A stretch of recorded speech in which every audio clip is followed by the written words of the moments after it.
ஆண்டவர் நல்லவர், மகிமையுள்ள தேவன், மகிமையான காரியங்களை செய்வாராக. அதனால என்னை அனுப்பினவர் இங்கே இருக்கிறார். என்னை அனுப்பினவர் ஒரு வார்த்தையை கொடுத்து அனுப்பி இருக்கிறார்.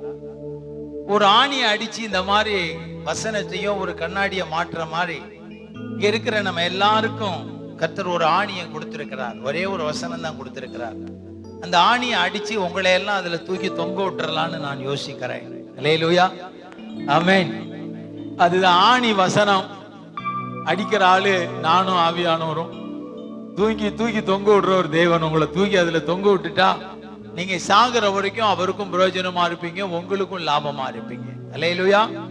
இல்ல இந்த ஆணியில நான் தொங்க மாட்டேன் அப்படின்னு நீங்க அப்படியே போனீங்கன்னா நீங்க லைஃப் லாங்கா யாருக்கும் எந்த விதத்திலையும் பிரயோஜனமா இருக்க முடியாது. ஆமென். நீங்க வெளியில எத்தனையோ பாஸ்டர்ஸ் மீட்டிங் அட்டெண்ட் பண்ணுவீங்க, பாஸ்டர்ஸ் பிரசங்கம் கேட்பீங்க. என்னை விட தலை திறந்த பல ஆயிரம் லட்சக்கணக்கான மடங்கு உயர்ந்த தலைவருடைய சத்தத்தை கேட்டாலும் என் மூலமா நீங்க கேட்கிற சத்தம் அந்த மாதிரி இருக்காது. அது வித்தியாசமாயிருக்கும். அதை நீங்கள் பற்றி கொண்டு அதன்படி நடந்தால் மிகுந்த ஆசீர்வாதமாயிருக்கும். இல்ல இந்த ஆணியில நான் தொங்க மாட்டேன்னு சொன்னா அது எனக்கு பிரச்சனையே கிடையாது. இல்ல இந்த ஆணியில நான் தொங்குவேன்னு சொன்னா உங்களை பல ஆயிரம் பேர் உங்க கண்ணாடியில அவங்க முகத்தை பார்க்கிறதுக்கு பிரயோஜனமா இருக்க கர்த்தர் கிருபை செய்வாராக. ஒரே ஒரு வசனம் வாசிப்போம்.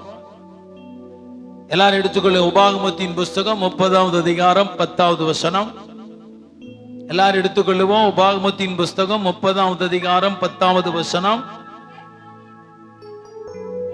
நல்ல கவனிங்க. உன் தேவனாகிய கர்த்தருடைய சத்தத்திற்கு நீ செவி கொடுத்தே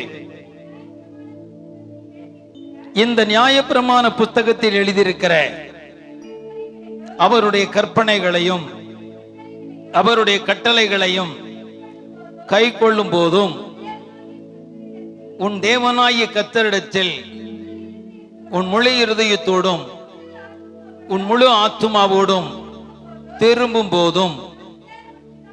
நல்லா கவனிக்க வேண்டிய முக்கியமான வார்த்தை இதுதான். ஒரு ஆணி. இதுலதான் நாம எல்லாரும் தொங்க வேண்டிய அவசியம் இருக்கிறது. ஆகவே இந்த சத்தத்தை தெளிவாய் கவனிப்போம். கர்த்தர் உன் பிதாக்கள் மேல் சந்தோஷமாய் இருந்தது போல உன்மேலும் உனக்கு நன்மை உண்டாக திரும்பவும் சந்தோஷமாயிருப்பார். ஜெபிப்போம். அன்புள்ள பிதாவே, துதிக்கிறோம் இயேசுவின் நாமத்தினாலே. இந்த காலை இந்த ஊழியர் கூடுகைக்காக நன்றி. வந்திருக்கிற எல்லா ஊழியர்களையும் கர்த்தர் அறிந்திருக்கிறேன். வந்திருக்கிற எல்லா ஊழியக்காரர்களையும் கர்த்தர் அறிந்திருக்கிறேன். இவர்களுக்கு என்ன ஊழியம் கொடுத்திருக்கிறீங்க என்றது உமக்கு தெரியும். என்ன ஊழியம் செய்து கொண்டிருக்கிறார்கள் என்று உமக்கு தெரியும். இனி வருகிற காலங்களிலே அவர்கள் எப்படி ஜீவிக்க வேண்டும் என்று உமக்கு தெரியும். அதற்கேற்ற வார்த்தைகளை நீர் எங்கள் நடுவிலே ஆவியானவர் தர வேண்டும் என்று நாங்கள் ஜெபிக்கிறோம்.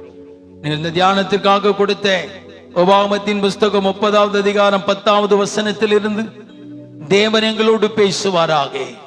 தேவனுடைய சத்தம் தொனிக்கப்படும்படியா நாங்கள் ஜெபிக்கிறோம். நாங்கள் உண்மையாகவே உம்முடைய முகத்தை பார்க்கத்தக்கதாய் இந்த வசனத்தின் வெளிச்சம் எங்களிடத்தில் வெளிப்படுவதாக. வார்த்தையின் வாயிலில் உம்முடைய கரத்தின் நிழலினால் மறையும். இயேசுவின் நாமத்தில் பிதாவே, ஆமென்.